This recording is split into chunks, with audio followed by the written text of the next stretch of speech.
Hey, James, thank you so much for joining me today. Before we kind of dive into the interview, just take a moment to introduce yourself. My name is James Kamawe. I am the founder of Circle Group Media and co-founder of Shop Kamawe, based out here of Atlanta. I'm based out here in Atlanta, and I'm originally from Nairobi, Kenya, but I've been here for about 20 some years. So in a nutshell, that's who I am here in Atlanta. Awesome. So tell me a little bit about the two businesses. How long have you been involved, and what exactly does each business do? So my background is in multimedia. I started out doing music, and then I found myself getting into video production once I was exposed to the video aspect. This is like in the mid to late 2000s, and I decided to go to pursue film. As you know, Atlanta is a pretty big film hub. So I went to the Art Institute. I studied film, and I also decided to also go for grad school and do MBA. So what I did is I combined my creative background with the with the business understanding, and what I do today based on that experience is I pretty much take my understanding of digital media, and I try to give companies an opportunity to capitalize on that. Of course, this didn't happen overnight. I started working in radio locally, and that kind of gave me I was kind of able to see where the industry was going because I looked at how the advertisers were starting to back away from traditional marketing methods, going into non-traditional, which is digital, social media, etc. So what I did is I launched my own company where I consult people that might have spent too much money, either getting television ads, radio ads. And what I do is I come up with solutions for them through Circle Group Media. Now, I've done that since I want to say 2013, 14. Um, about 2017, I started doing a lot more government stuff, and I got involved in a little bit of politics as well. So I was involved in some campaigns. A lot of the new candidates understand the value of digital media. So, we've been pretty successful in kind of helping them transition into that. Because, before a lot of the budgets were put towards television, newspapers, magazines, and it wasn't really effective. So I know that's a long answer, but I'm getting somewhere with this. So during the pandemic, right? Everybody was home, and me and my wife, we used to passively bring items from Kenya, where I'm from. We'll bring jewelry, clothing, different stuff, and we'll put it on Instagram and, just sell it for fun. We created an Etsy page. And during the pandemic, I had also invested in a studio. Now, I took a loss with the studio because I wasn't able to kind of capitalize on it, but in a way, it kind of helped us build this new business where we were able to take our items and begin to sell them in markets. So as a result, we formed Shop Kamawe, which some of these items you see me wearing right now are part of our collection. And we've been doing that for about 2 years now. And it's been pretty successful. So what I did is I took my digital marketing background, and instead of using it to help other people build their businesses, I just channeled it to my own or our own, me and my wife. And, we've been rocking ever since. I still consult for different people, but, Mhm. so yeah, that's the long, short answer. Okay, Make a long cool, story cool. longer. Uh-huh. No, it's all good. So kind of what are your goals long term? Where do you want to take the companies in the next few years? Well, I mean, I definitely want to grow a lot more. I want to attach with certain entities. So I recently acquired this account with a clinic out here that does cosmetic surgery, Botox, cosmetic procedures, not surgery. I'll take that back. Cosmetic procedures from Botox and all the different stuff, the wrinkle removing and all that. So what I'm doing is I want to specialize. I forgot to mention politics is not what I want to do. So I had, I had some interesting experiences with that side of things. So I'm not gonna. It was profitable, but I'd rather deal with entrepreneurs.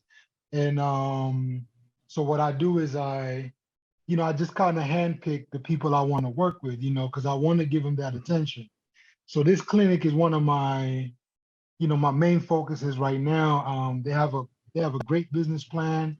They have a lot of, there's a lot of potential with what they do. So my thing is to grow with companies and be a part of their infrastructure, if that makes sense. So Yeah. um, so basically, right, a lot of companies back in the day had what you would call a vice president of marketing, right? And in today's day, you don't really need a salaried person for that position. What you need is somebody that understands your marketing needs, your brand, that can pretty much put you in front of your clients. So that's my goal. Of course, with Shop Kamawe, that's taken out a lot of our time. We do a lot of traveling between here and Florida. We're about to start going to Houston. So what I did, kind of going back to the studio thing, I would have these markets and invite other businesses to come and sell, and we wouldn't charge them much, like $30. And once things started to open up, I started doing other markets, festivals. So you'll find us anywhere from Pond City Market to the Atlantic Station. We bounce around just, selling our product, but Monday through Friday, it's that digital marketing. That's really what I focus on. And on the weekends, we, we get Shop Kamawe going. Perfect, perfect. So you talked about it a little bit there, and kind of narrowing down who you're actually trying to help, who your target customer is. Mhm. So who are you looking for right now?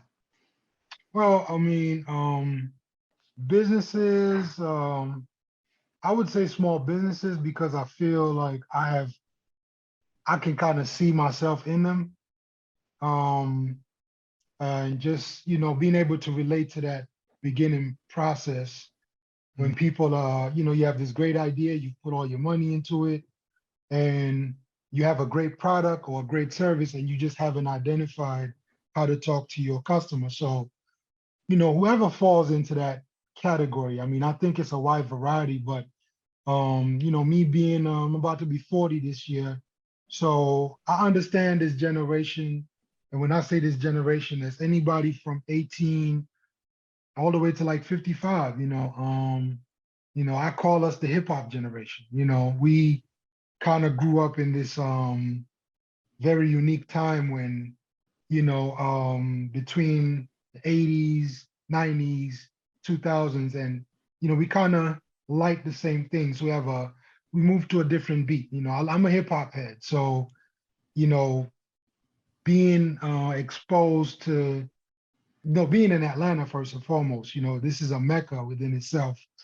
And I've built a lot of relationships in this city. So there's a certain generation, that the hip hop generation, and it goes everywhere from people Obama's age to 18 years old. Yeah. So yeah, I mean, I don't know if that answers your question. I'm trying to cast my Yeah, net wide as possible, yeah, but absolutely. but really just being able to specialize. I feel like I really know how to talk to a certain demographic when it comes to age, both male and female. Because every day I'm in front of people. Like, we deal with hundreds and hundreds and hundreds of people on a weekly basis. So especially if you're a local business here in Atlanta, I mean, I've been here for a long time, so I kind of know how to fine tune and move around. I've also had a lot of failures out here, so I can point you in the right direction and use my bad experiences to be of value to you. That's perfect. So we've all had those failures, Right. especially when it comes to entrepreneurship. So tell me a little bit about a lesson that you learned from one of those processes, and how could other business owners learn from your experience?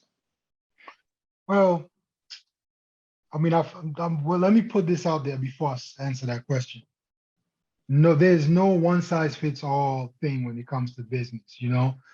I feel strongly that you must have a lot of faith in what you're doing. I feel like you really have to believe in your product, your service, and you have to be tunnel vision. And connecting with mentors and coaches, that's really important, such as yourself. If people really align themselves with people that have walked that walk, as many as possible. And one thing I will say is, definitely believe in yourself, but even more so, just being, pay attention to pay attention to innovation, pay attention to technology. Don't be stagnant. Don't allow yourself to be too caught up in what you already know. Be open to learning new things. And I've ran a lot of internship programs, so I've worked with a lot of college students. So I'm always around younger people as well. And they have stuff that they can teach you. There's things that they're experiencing right now that we can't relate to, and it's allowed me to be very be stay on the cutting edge of stuff. So I don't know if that was one thing, three things, or five things, but hopefully it's a thing. Yeah, that's perfect. That's perfect. So, have you had a great coach or a great mentor in your life? And if so, why would you say them? I've had several. I mean, off the top of my head, because we in Atlanta, I got to give a shout out to Jerry Smoking B. That's a radio legend. I worked with him for a couple years, and a lot of people may know him from the hip hop side of things. I mean, he's mentored everybody from Ludacris, Ti. I mean, everybody that fits in that hip hop mode. And me and him actually built studios together. Um, and I credit him for a lot, but the one thing I really do appreciate from working with him is he showed me how giving back. He showed me the whole giving back part of it, and how it's important to also um, have some kind of a legacy. When I met him, I was all about the money. I'm still about the money, but I mean, I was able to tap into that.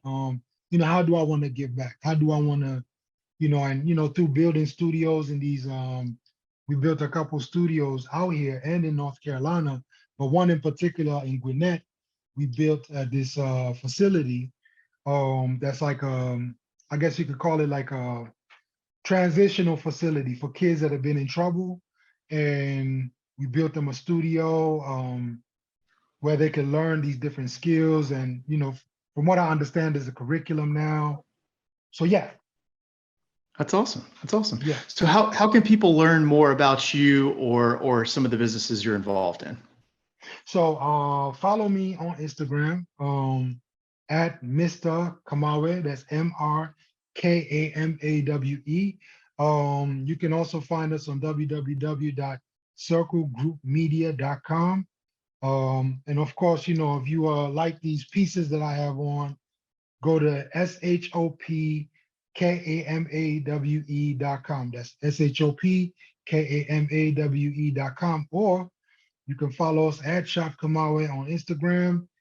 We are we are always somewhere, at least Friday through Sunday every week, either here locally or sometimes out of town. So if you want to just run up on us in one of these events, feel free to do so. Yeah, I mean, you can also email me at info@circlegroupmedia.com. Yeah, hopefully that wasn't too much. I mean, I'm sure they can pause it, rewind, and if my accent is too heavy, I'll find a way. We'll find each other somehow. No, it's perfect. It's perfect. I'll link all those in the description so they can easily find it. So, my last question for you today is just what most inspires you as you continue to move forward in your business? I mean, I really think it's the people, the customers.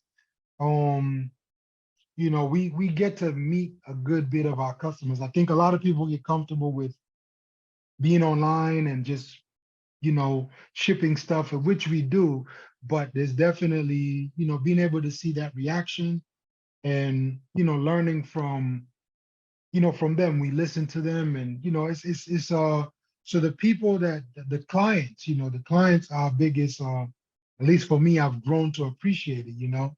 So yeah, I mean, and also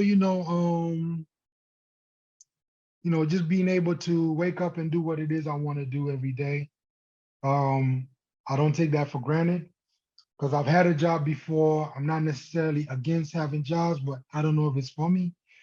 And just knowing that I can wake up and do what I want to do, but I'm still disciplined and I still do what I have to do. So yeah, man. That's awesome. Awesome. Perfect. Well, hey, James, I really appreciate you joining me today and sharing a little bit of your experience and telling us a bit about your story. So thank you so much. Thanks, Nate. I appreciate you guys and looking forward to part two.